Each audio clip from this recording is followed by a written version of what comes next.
Bueno, como todos ustedes saben, estamos en nuestra serie en el libro de Primera de Tesalonicenses y hemos denominado esta serie Firmes por el contenido que tiene el libro de Tesalonicenses. El libro de Tesalonicenses nos llama a permanecer firmes, nos llama a permanecer en la fe a pesar de muchos obstáculos. Y el día de hoy, si alguno de ustedes toma nota o quiere conocer el título del sermón del día de hoy es liderazgo espiritual. El día de hoy vamos a estar hablando de liderazgo. Y este es un tema que, si les soy sincero, me encanta. Desde que era muy niño me ha encantado el liderazgo. Me acuerdo que cuando jugaba fútbol me gustaba ser parte de los líderes del equipo. Yo no era muy bueno, era bastante tuerca jugando fútbol. Yo no sé quién se acuerda, ya no se utiliza esa palabra, pero antes en los equipos de fútbol había alguien que se llamaba el cuarto defensa y era la persona que estaba enfrente del defensa central y usualmente era lento y tuerco y yo era uno de esos. Pero me gustaba apoyar a los compañeros y tomar alguna eh, posición de liderazgo. Después, siempre en las clases, trataba de ser presidente de la clase, cosas así. Y una vez me acuerdo en el colegio, fui parte del gobierno estudiantil. Entonces, siempre me ha llamado la atención el liderazgo porque es una manera de afectar a las personas, es una manera de influenciar a las personas. Pero si les soy sincero, yo no entendía bien de qué se trataba el liderazgo hasta que me acerqué a Jesús. Yo acabo de cumplir 40 años y me acerqué a Jesús como a los 19 años conocí de Cristo y fue ahí cuando empecé a experimentar y a entender qué era verdaderamente el liderazgo, que el liderazgo se trataba de ser el último y no ser el primero, que el liderazgo se trata del cariño, del amor, de los sacrificios que uno puede hacer por los demás. Y hay un texto en la Biblia, en Juan 13, que terminó de cautivar mi atención y me mostró de una manera muy completa lo que significa ser un líder. Y quiero leerlo con ustedes. Ustedes lo han leído anteriormente. Es Juan 13, del 3 al 5 y del 12 al 15. Esta es la muestra de liderazgo de parte de nuestro Señor Jesucristo. Dice así: sabía Jesús que el Padre había puesto todas las cosas bajo su dominio y que había salido de Dios y a él volvía. Así que se levantó de la mesa, se quitó el manto y se ató una toalla a la cintura. Luego echó agua en un recipiente y comenzó a lavarle los pies a sus discípulos y a secárselos con la toalla que llevaba a la cintura. Cuando terminó de lavarle los pies, el maestro, el líder, le lavó los pies a sus discípulos, se puso el manto y volvió a su lugar. Entonces les dijo: ¿entienden lo que he hecho por ustedes? Ustedes me llaman maestro y señor y dicen bien porque lo soy. Pues si yo, el señor y el maestro, les he lavado los pies, también ustedes deben lavarse los pies los unos a los otros. Les he puesto el ejemplo para que hagan lo mismo que yo he hecho con ustedes. Vean esa frase al final. Les he puesto el ejemplo para que ustedes hagan lo mismo que yo he hecho con ustedes. Entonces, ser un verdadero líder y ser un líder espiritual tiene que ver con servicio, tiene que ver con amor, tiene que ver con desprendimiento, con mostrar cariño y paciencia por los demás. Y hoy vamos a leer un texto. Hoy el texto que nos toca es Primera Tesalonicenses 2, del 7 al 12, para los que quieren abrir su Biblia ahí. Y en este texto vamos a encontrar el tipo de liderazgo que Pablo y sus compañeros tuvieron sobre la iglesia de Tesalónica. Y no solo vamos a ver principios de liderazgo, sino que inclusive vamos a ver cosas muy prácticas que Pablo hizo por esta iglesia, las cuales nosotros podemos adoptar. Porque quiero que se imaginen durante toda la charla que cuando estamos hablando de liderazgo, se está hablando a cada uno de ustedes. Porque algunos de nosotros somos líderes aquí en la iglesia, pero también somos líderes en la casa, somos líderes de nuestros hijos, de nuestros familiares, en nuestras escuelas, en universidades y trabajos. Entonces quiero leer con ustedes Primera de Tesalonicenses, capítulo 2, del 7 al 12. Es el texto que vamos a estar viendo el día de hoy. Dice así: aunque como apóstoles de Cristo hubiéramos podido ser exigentes con ustedes, los tratamos con delicadeza, como una madre que amamanta y cuida a sus hijos. Así nosotros, por el cariño que les tenemos, nos deleitamos en compartir con ustedes no solo el Evangelio de Dios, sino también nuestra vida. Tanto llegamos a quererlos, recordarán, hermanos, nuestros esfuerzos y fatigas para proclamarles el Evangelio de Dios y cómo trabajamos día y noche para no serles una carga. Dios y ustedes me son testigos de que nos comportamos con ustedes los creyentes en una forma santa, justa e irreprochable. Saben también que cada uno de ustedes lo hemos tratado como trata un padre a sus propios hijos. Los hemos animado, los hemos consolado y exhortado a llevar una vida digna de Dios que los llama a su reino y a su gloria. Entonces, quiero dividir el texto que hemos visto el día de hoy en tres partes, y esta es la división que vamos a tener. En los primeros 4 versículos, que es donde vamos a tomar la mayoría de tiempo, vamos a hablar del líder espiritual como una madre. Ahí en esos versículos Pablo está hablando de que él fue un líder espiritual, pero con unas características de una madre. Después vamos a ver el líder espiritual como un padre, y por último vamos a ver que podemos ser líderes espirituales como un padre que es un maestro y que motiva a los demás. Entonces, quiero leerles el versículo 7 una vez más para empezar ahí. Dice: aunque como apóstoles de Cristo hubiéramos podido ser exigentes con ustedes, los tratamos con delicadeza. ¿Y qué debemos de imaginarnos cuando pensamos en que como líderes debemos de tratar a los demás con delicadeza? La delicadeza se asocia con la suavidad, con la ternura. Cuando alguien es delicado, es una persona en el sentido de que no es brusca y no es violenta. Trata de conducirse con afecto y con respeto hacia los demás. La delicadeza implica a veces hablar en voz baja y hablar en una manera apacible, evitar los gritos y manejarse con calma.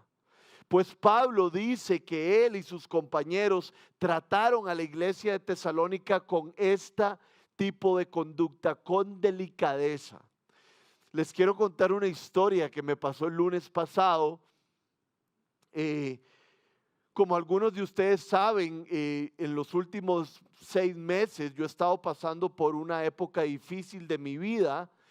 Yo tomaba ciertos medicamentos que me tuvieron que quitar porque me parecía que estaban afectando mis riñones, y tenemos que suplantar esos medicamentos por otros, y no hemos podido encontrar muy bien los medicamentos que me hagan bien. Entonces he pasado por valles y he pasado por momentos difíciles, y parte de lo que tengo que hacer es buscar a alguien con quien conversar, con alguien que me ayude con terapia y podamos también sanar ciertas heridas que Dios está trabajando en mi vida.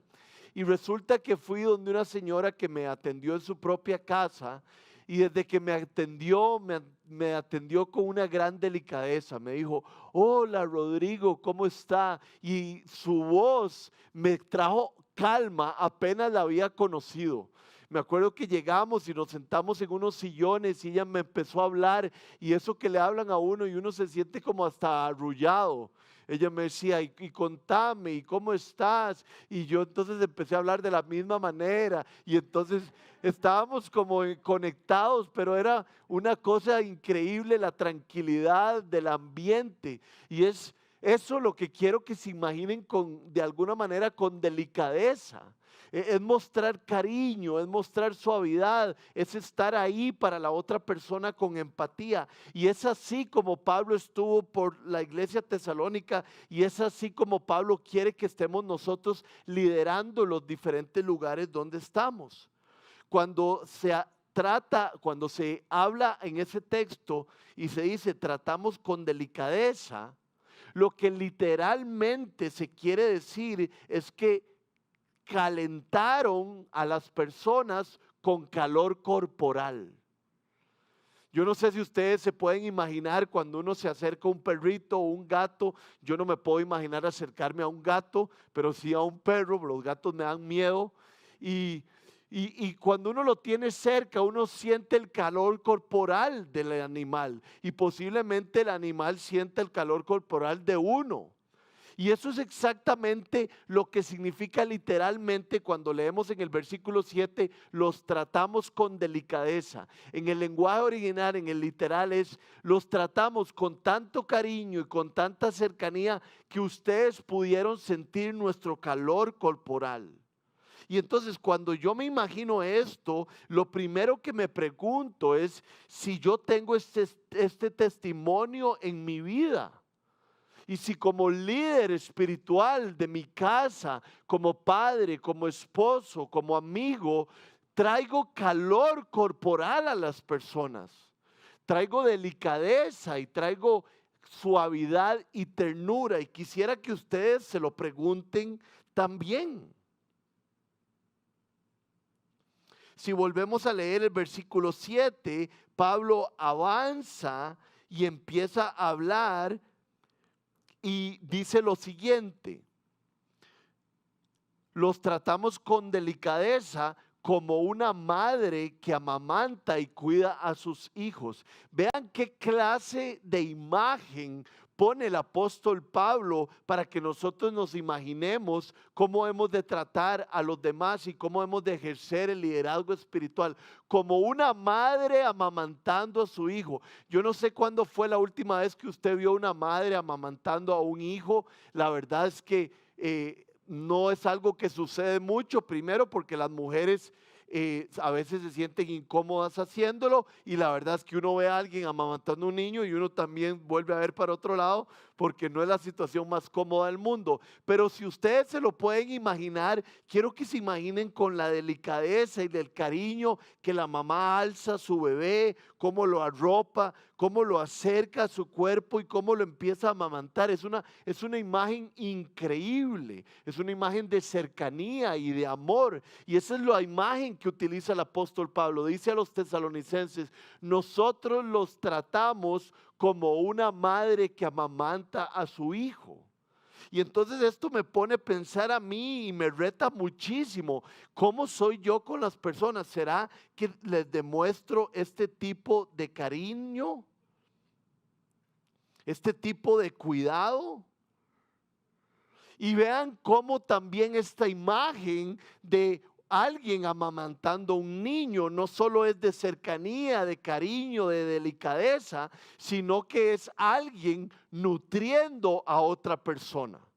Si no fuera por la leche materna, los niños no pudieran ser nutridos y no pudieran crecer y desarrollarse. Y esto era efectivamente lo que Pablo había hecho con la iglesia tesalónica. Los había nutrido, les había compartido la palabra de Dios para que ellos progresaran en su salvación. Y esta es otra pregunta que nos hace el texto como líderes en nuestra casa, en nuestra iglesia, en cualquier lugar. ¿Cómo somos nutriendo a los demás? Somos de esas personas que comparten y ayudan a los demás a crecer.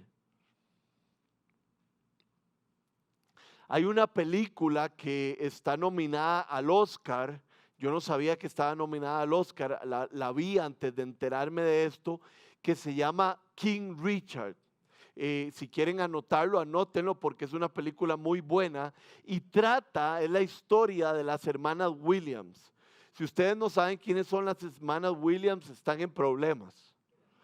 pero no importa, yo les puedo contar quiénes son. Las hermanas Williams son posiblemente las mejores tenistas que han existido. No hay duda alguna que Serena, la menor, es la mejor tenista que ha existido, pero su hermana Venus fue la primera en salir al aire y ser una increíble tenista. Pero lo importante de la película, lo que refleja la película es que fue su padre su entrenador desde que ellas eran bebés. Y fue su padre quien las llevó por todo este trayecto hasta que ellas llegaran a ser campeonas del mundo. Y ustedes no tienen idea del impacto que tuvo esa película en mí, de ver cómo trataba a este hombre con el liderazgo, inclusive el liderazgo espiritual que él trataba a sus hijas. Muchas veces me impacta como que si esta fuera la frente de alguna de sus hijas, él ponía su frente con la frente de sus hijas y les decía: tú vales mucho, tú eres una niña que va a llegar a ser la campeona del mundo. Tú puedes confiar en tu papá y puedes confiar en tu familia, que siempre vamos a estar ahí para ti. Entonces era un ambiente lo que había en esa casa, un ambiente de confianza y un ambiente de crecimiento. Me acuerdo de que hay una parte en la película, no se las quiero arruinar todas, pero sí les voy a contar un poquito, donde eran varias hermanas, ellas son dos, pero tenían otras hermanas, y él las pone a ver una película de La Cenicienta de Disney, y cuando termina la película les pregunta que qué aprendieron.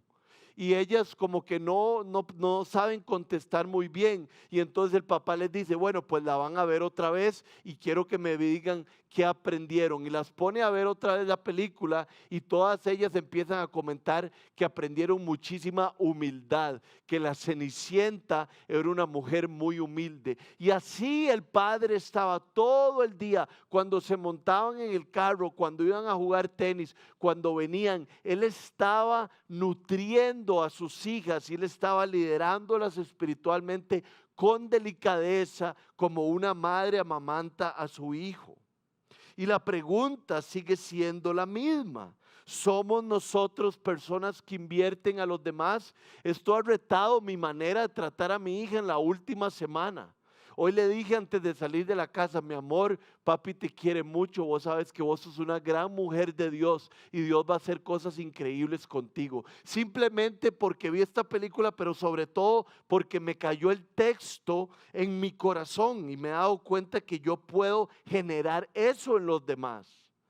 Y ustedes también pueden generar eso en los demás, tratando a los demás como una mamá trata a sus hijos. Y vean qué interesante cómo sigue el texto. Dice así, en el versículo 8: así nosotros, por el cariño que les tenemos, nos deleitamos en compartir con ustedes no solo el evangelio de Dios, sino también nuestra vida.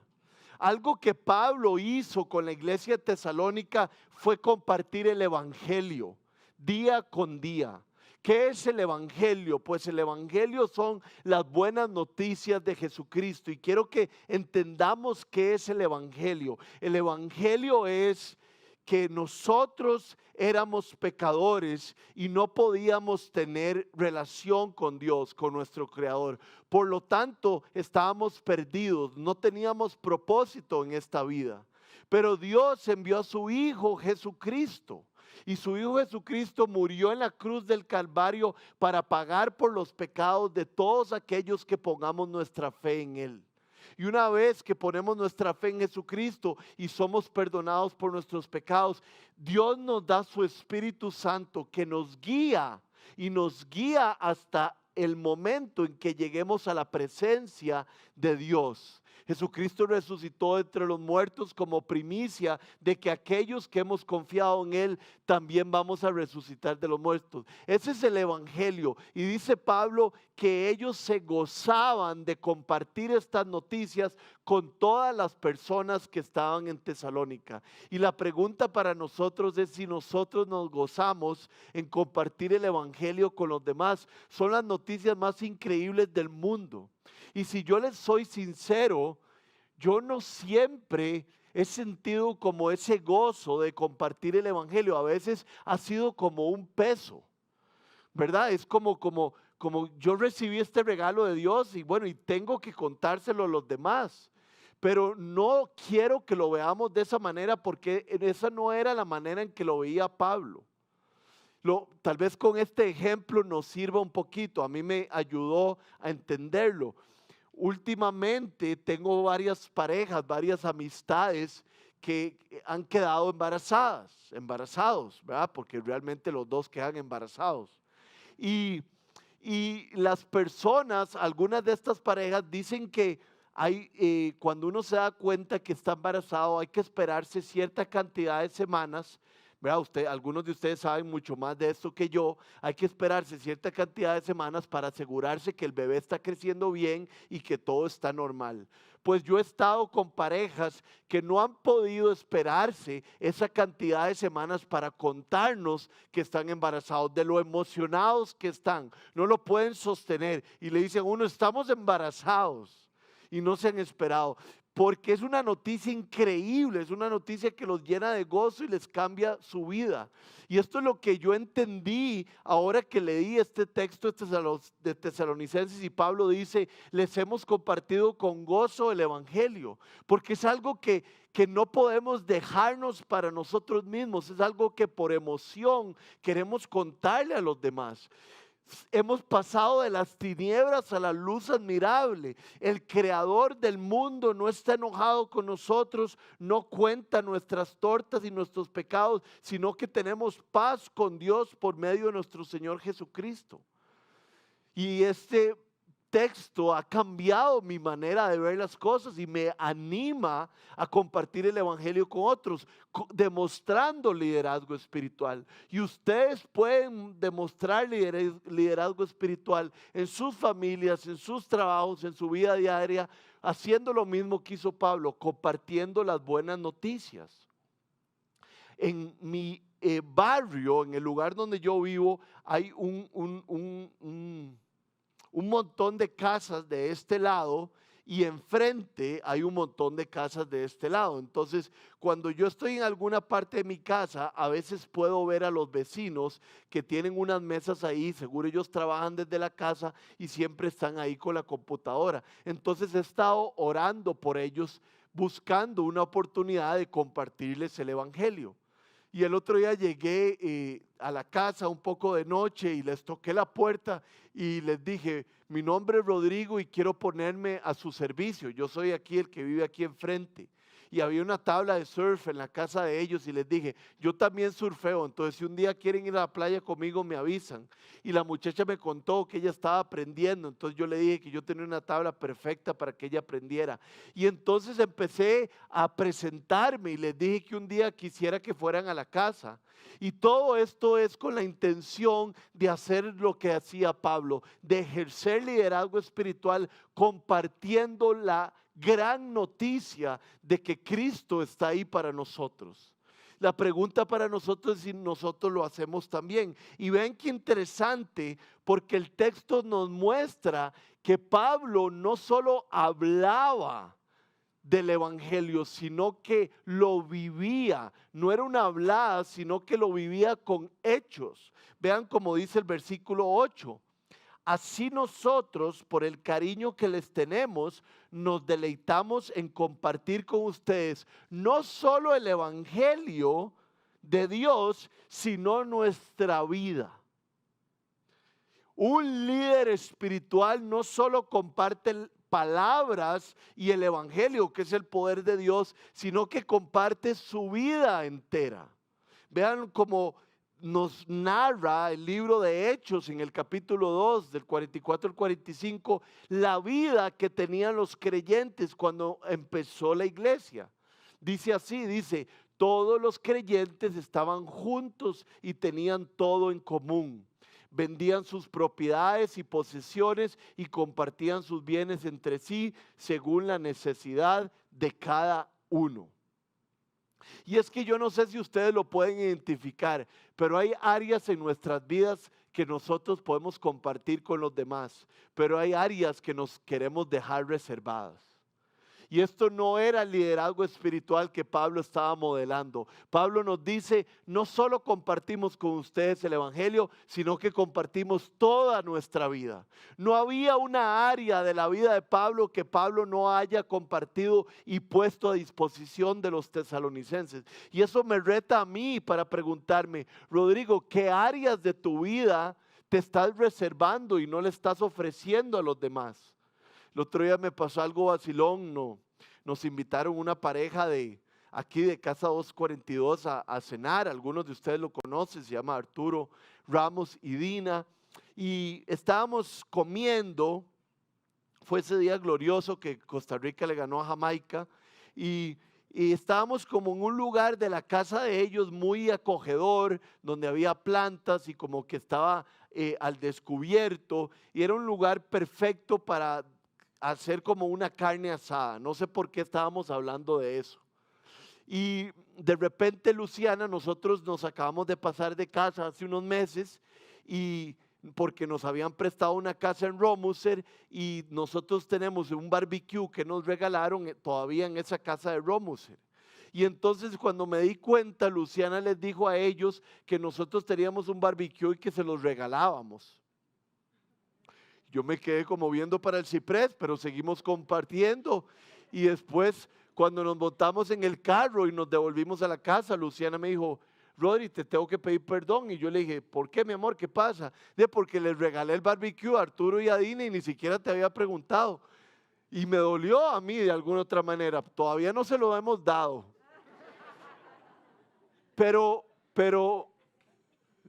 si les soy sincero, y creo que se los vamos a dar, pero wow, qué fácil llevar flores donde Arturo y Dina, o qué fácil ofrecerles oración, o qué fácil ayudarles en su casa, pero el barbecue duele, es donde uno hace cosas ricas, ¿verdad? Y es solo un ejemplo tal vez tonto, pero quiero que ustedes imaginen cuáles son las áreas en su vida que no están ofrecidas hacia todo mundo.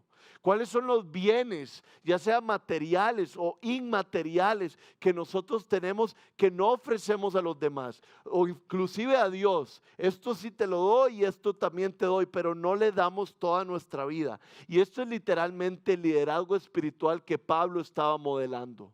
Nosotros no solo les compartimos el evangelio, no solo hablamos, sino que vivimos con hechos y les compartimos nuestra vida. Y eso es lo que un líder espiritual hace, comparte todo lo que tiene. Vean lo que dice primera de Juan 3:16. En esto conocemos lo que es el amor. ¿Cómo conocemos lo que es el amor? En esto, en que Jesucristo entregó su vida por nosotros. Jesucristo no entregó una parte, Jesucristo no entregó lo mínimo, sino su propia vida. Así también nosotros debemos entregar la vida por nuestros hermanos. La vida que Pablo había tenido en la iglesia tesalónica era una vida sacrificial. Como una madre se sacrifica por los demás, él había tenido un liderazgo de madre. El otro día estaba hablando con mi mamá por mensaje de texto y yo le digo a mi mamá, ella me dice chulo, yo le digo chula a ella. Ahora se ha extendido un poco, entonces yo le digo chuchú a mi hija y entonces, bueno, a veces me enredo, no sé quién es el chulo o la chula ahora, pero estaba hablando con mi mamá y mi mamá me estaba preguntando cómo me estaba sintiendo y entonces yo le compartí a mi mamá cómo me había sentido y le dije, mami, gracias por siempre estar pendiente de mí, te quiero mucho, mi mamá chula. Y ella me respondió literalmente lo siguiente: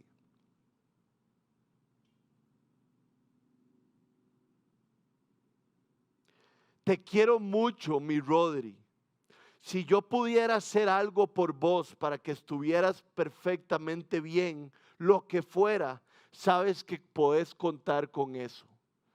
Y mi mamá me ha demostrado durante 40 años su amor sacrificial. Literalmente la ha visto, al igual que muchos de ustedes, madres, sacarse el bocado de su boca para dármelo a mí y que yo esté mejor. Y ese es como el liderazgo que Pablo nos modela.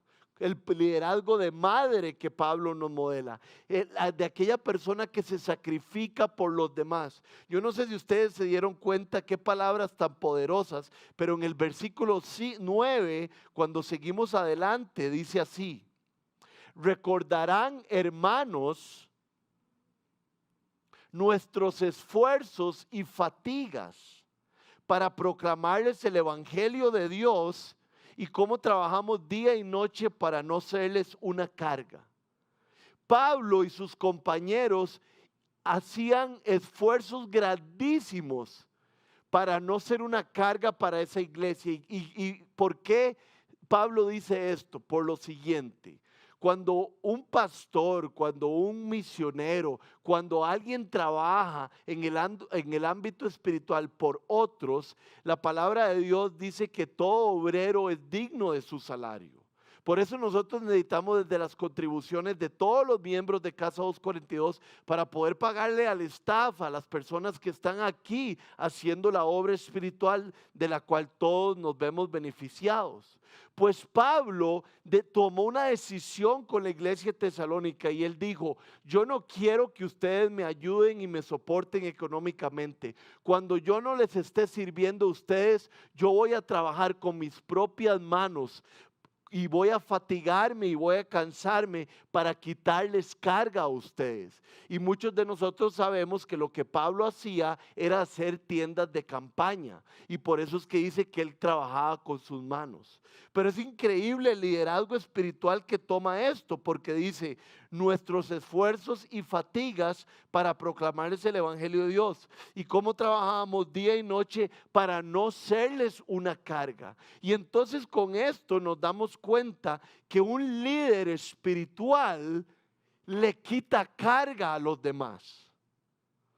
Y esto es contracultural, porque como les dije antes, este es como el concepto que tiene el mundo del liderazgo. Si yo soy líder, otros tienen cargas para quitarme cargas a mí.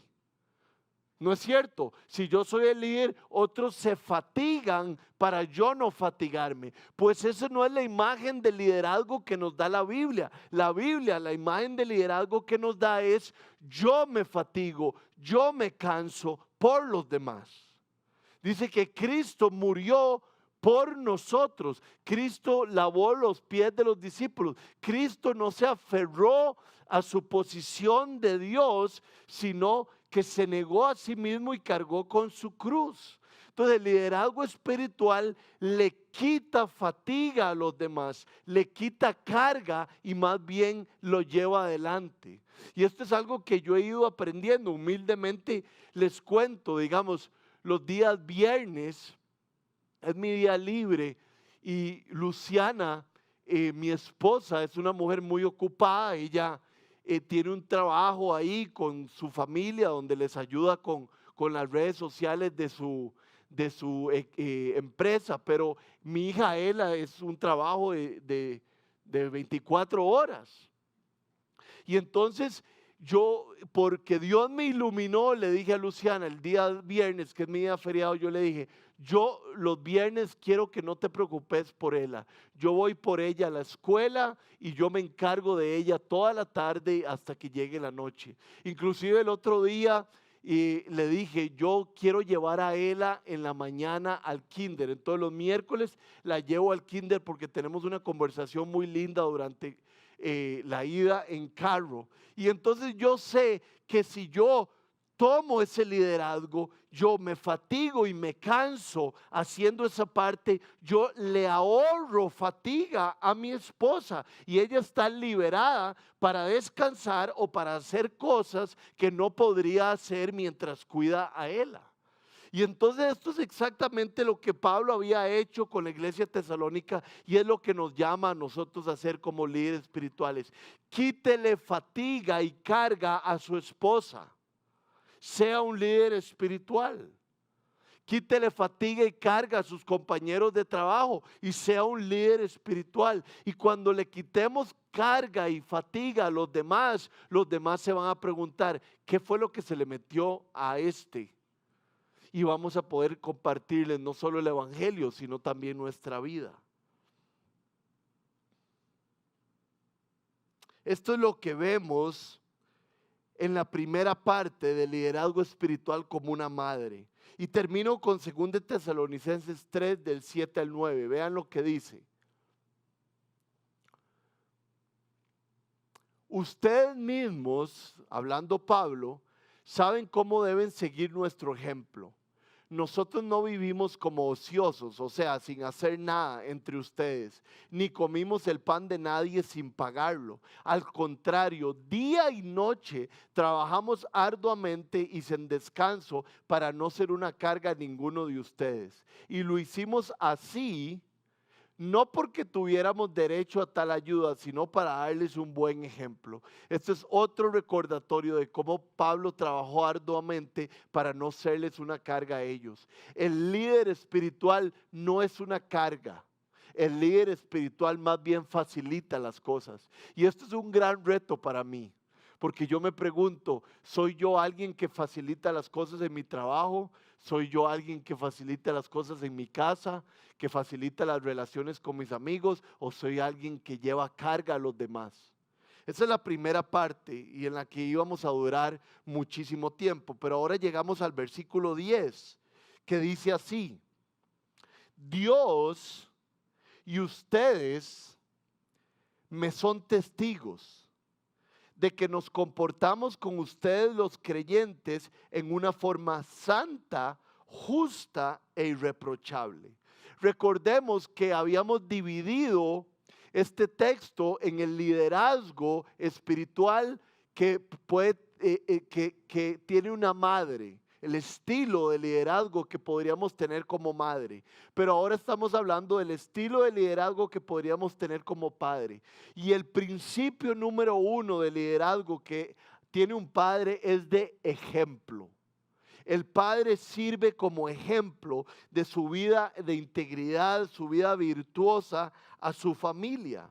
Y entonces yo me pregunto inmediatamente, Rodrigo, ¿sos ejemplo de liderazgo? Aquí Pablo dice, ustedes me son testigos de cómo nos comportamos de una manera santa e irreprochable. ¿Será que nosotros podemos llegar a los rincones de nuestra vida y decir, ustedes son testigos de la manera en que yo me he comportado entre ustedes? Qué lindo poder aspirar a eso y decirle, ustedes son testigos de que nuestra vida ha sido santa e irreprochable. Vean lo que dice 1 Tesalonicenses 2, del 4 al 5. Al contrario, hablamos como hombres a quienes Dios aprobó y les confió el Evangelio. No tratamos de agradar a la gente, sino a Dios que examina nuestro corazón. Como saben, nunca hemos recurrido a las adulaciones ni a las excusas para obtener dinero. Dios es testigo. ¿Por qué quise mencionar este versículo? Porque este versículo es un ejemplo de la vida de santidad que tenían Pablo y sus compañeros. Una vida santa es alguien que vive como si la audiencia de su vida fuera Dios únicamente. No se preocupa por lo que los demás van a pensar de él, sino se preocupa solo de lo que Dios va a pensar de él. También dice que vivían de una manera justa e irreprochable. Y cuando se dice de una manera irreprochable, lo que se quiere decir es que nadie puede tener una acusación en contra de nosotros. Y esto no es porque se espera que nosotros seamos perfectos, no, pero se espera que cuando fallemos rápidamente pidamos perdón, rápidamente solucionemos nuestro error. Eso es una persona irreprochable. Una persona irreprochable no es una persona que nunca se ha jalado una torta, es una persona que apenas se jala una torta, rectifica su vida y la pone en orden delante de Dios. Y este es el ejemplo de liderazgo paternal que Pablo había tenido. Estaba viviendo una vida santa, una vida justa e irreprochable. Y cuando yo pienso en una vida santa, justa y irreprochable, se me viene a la mente Job. Vean cómo empieza el libro de Job y cómo se describe a Job. Job 1:1 dice así: en la región de Uz había un hombre recto. e intachable. No tenía tachas. Apenas tenía una tacha, apenas perdía el camino, volvía de vuelta. Y vean cómo lo dice, que temía a Dios y vivía apartado del mal. Job era una persona que veía el mal y se apartaba, no más bien se acercaba. Y en la Biblia tenemos varios ejemplos de alguien que se acerca o se aparta del mal, ¿no es cierto? Tenemos el ejemplo del rey David, que una vez estaba en su casa de habitación y vio hacia afuera y vio una mujer muy hermosa bañándose, y en vez de apartarse de esa tentación, mandó a llamar a esa mujer y que la trajeran a su presencia. Y esto hace un gran contraste cuando pensamos, digamos, en el personaje de José. Cómo José trabajaba en un lugar para un señor que se llamaba Potifar. Pobrecito este señor, le habían puesto Potifar. Y resulta que la esposa de Potifar se le muestra a José y le dice que quiere tener relaciones con él. ¿Y qué hace José? Sale corriendo de esa casa, se aparta del mal. Y esto es lo que la Biblia llama de un hombre o una mujer que tiene ese liderazgo espiritual, que busca la santidad, la justicia y ser irreprochable. Y creo que Job es un excelente ejemplo. Era un hombre recto, intachable, apartado del mal. La pregunta para mí y la pregunta para todos nosotros es si tenemos ese ejemplo de liderazgo espiritual. Si la gente puede ver en nosotros que cuando caemos nos levantamos y damos la cara a Dios y damos la cara a los demás. Y el último punto es el padre como maestro y motivador, que nosotros nos comportemos como padres que motivan y somos maestros. Y esto lo encontramos en el versículo 11 y 12. Aquí terminamos nuestro texto. Vean cómo dice: los hemos animado. A partir del 11. Saben también que a cada uno de ustedes los hemos tratado como un padre trata a sus hijos. ¿Y cómo trata un buen padre, un padre con liderazgo espiritual a sus hijos? El versículo 12 nos lo dice. Los hemos animado, los hemos consolado y los hemos exhortado a llevar una vida digna de Dios, que los llama a su reino y a su gloria. Aquí hay tres palabras claves que describen el liderazgo de un padre como animador y como maestro y motivador. El padre, el liderazgo espiritual de un padre es alguien que anima, es alguien que exhorta y es alguien que consuela. ¿Seremos nosotros así con las personas a nuestro alrededor? Y quiero que analicemos rápidamente cada una de estas palabras.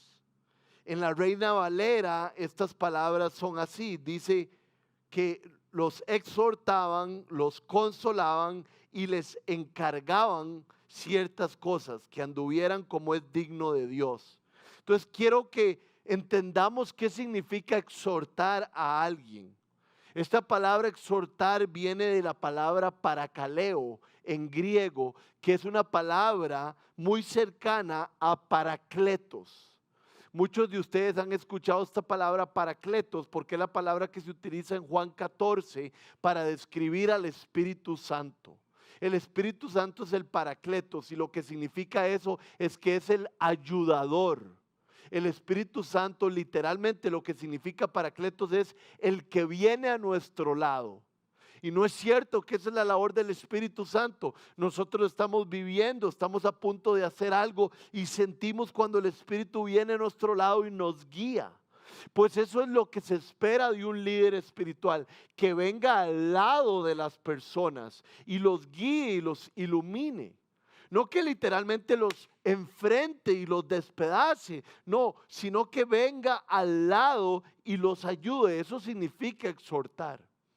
Me imaginé, no sé por qué, Pero me imaginé las conversaciones que a veces tengo con Patiño, el líder de música, cuando empezamos a hablar de las celebraciones, de cómo podemos mejorar, de cómo lo hizo él, de cómo lo hice yo, de cómo podemos llevar a las personas a la presencia de Dios. Y entonces no es un enfrentamiento de fuerzas, sino es venir al lado de la persona y exhortarlo y decirle, creo que podríamos hacerlo así, creo que sería mejor de la siguiente manera. Eso hace un padre espiritual, exhorta, pero no solo exhorta, sino que también el texto dice consuela. Y esta palabra de consolar es la palabra que encontramos en Juan 11, 19 y el 31. Y para resumirles, quiero contarles que esto es la palabra que se utiliza cuando en Juan muere Lázaro. Lázaro tenía unas hermanas que eran María y Marta. Y dice el texto que literalmente los judíos se acercaron a la casa de Marta y María. ¿Para qué? Para consolarlas. ¿Por qué? Porque estaban pasando por un momento muy difícil y querían animarlas y ayudarlas a salir adelante. La palabra se reservaba, consolar es levantar y restaurar el ánimo de forma cariñosa y compasiva. Esta expresión bella de la bondad paternal natural se ajusta al Padre espiritual. Es aprender que cuando las personas encuentran obstáculos en sus vidas, nosotros venimos y los consolamos y los animamos a seguir adelante. Los jueves nosotros tenemos un grupo aquí en la iglesia de crecimiento donde ayudamos a ciertas personas a aprender a enseñar la Biblia y a predicar. Y es interesante porque todos estamos aprendiendo y hay personas que enseñan y predican en ese grupo por primera vez. Y para serles sincero, hay unas personas que lo han hecho muy, muy, muy mal la primera vez. Y parte de lo que hacemos en esa clase es darle retroalimentación a las personas. Y entonces cuando a mí me toca retroalimentarlas, yo lo que hago es esto, es consolarlas. ¿Y qué significa esto? Es animarlas a ir más allá de los obstáculos que se están enfrentando y seguir adelante. Y es vacilón porque muchos de los asistentes de esa clase se acercan a mí y me dicen, Rodri, yo no sé cómo usted hizo para sacar cosas buenas de esa charla, pero usted pudo animar a esa persona a seguir adelante. Yo por eso me quedé callado, porque no tenía nada bueno para decir. Y no es eso porque yo no me estoy echando flores o que soy muy galleta. Lo que les estoy diciendo es que Dios me ha ayudado a consolar. Y consolar significa animar a la persona y de alguna otra manera quitar los obstáculos que hay y decirle, podemos seguir adelante. Hay una frase que se utiliza en las películas de guerra donde dicen, no one is left behind. Nadie se queda atrás. Y esto es como el epicentro, esto es lo central de consolar a alguien. Es no dejarla atrás, es animarla a seguir adelante y uno cargar su carga. Por eso es que esta palabra consolar la encontramos en la muerte de Lázaro. Los judíos habían venido y tenían en su mente no dejar a Marta y a María en ese dolor, sino ayudarlas a seguir adelante. Y la última palabra de nuestro texto es animar, era consolar, exhortar y animar. Literalmente lo que Dios quiere de todo padre espiritual es animar a las demás personas que continúen perseverando en la carrera de la fe. Y la pregunta para nosotros como padres espirituales es si nosotros somos personas que animan a los demás. Porque podemos consolar, podemos exhortar, pero animar es diferente. Animar es aprovechar cada oportunidad y cada ventana que se nos abre para empoderar a alguien y para fortalecerlo espiritualmente. Y entonces yo me pregunto, Rodrigo, ¿soy yo un padre espiritual que anima a los demás. Mis palabras, dice la palabra de Dios, que nuestras palabras pueden ser dulces como la miel. ¿Cuáles son las palabras que yo utilizo en mi casa? ¿Cuáles son las palabras que utilizo con mis hijos? Las palabras que utilizo con las personas que trabajan conmigo. Son palabras de ánimo. Con esto terminamos el texto que íbamos a estudiar el día de hoy. Pero quiero leerles un mensaje que me mandó un pastor amigo hace poco cuando se enteró que yo estaba pasando por un momento difícil. No es un mensaje fuera de lo normal, pero llegó en un momento clave en mi vida. Hace muchísimo yo no hablaba con este señor, pero hace como un mes y medio me llegó de la nada en un día que estaba pasando la difícil lo siguiente y me dice: hola, escuché que compartiste que estás pasando la difícil con tu salud. Pues él tiene Parkinson y me dijo: pues yo tengo varios años de luchar con la mía, con mi salud. Este día empezamos en nuestra iglesia 12 días de ayuno y oración. En estos 12 días te tendré en mis oraciones. Eso es lo que hace un líder espiritual. Un líder espiritual anima a los demás a no quedarse atrás y seguir adelante buscando al Señor. Les voy a pedir que se pongan de pie. Y en estos momentos también quiero invitar a las familias de Zoé. Tenemos la oportunidad de reaccionar al mensaje que hemos escuchado y que otras personas oren por nosotros. Ustedes saben que la manera en que podemos identificar quién quiere recibir oración es pidiéndolas que se sienten. Todas las personas que se queden sentadas, nos vamos a acercar donde ustedes con mascarilla y con buena distancia a orar por ustedes. Y quiero invitar a las familias de Zoé a venir también al salón y recibir oración. Ayer hice algo que usualmente nunca hago, pero quiero hacerlo el día de hoy también. Y es decirles y preguntarles de corazón, pensemos bien. ¿Quién de nosotros tenemos estas características de ser madres y padres espirituales? Creo que todos nosotros necesitamos oración y todos nosotros necesitamos de la intervención de Dios en nuestras vidas para demostrar estas características. Entonces no se quede hoy sin que alguien pueda orar por usted. No se quede hoy sin usted mismo hablar con Dios y pedirle que lo haga un padre y una madre espiritual.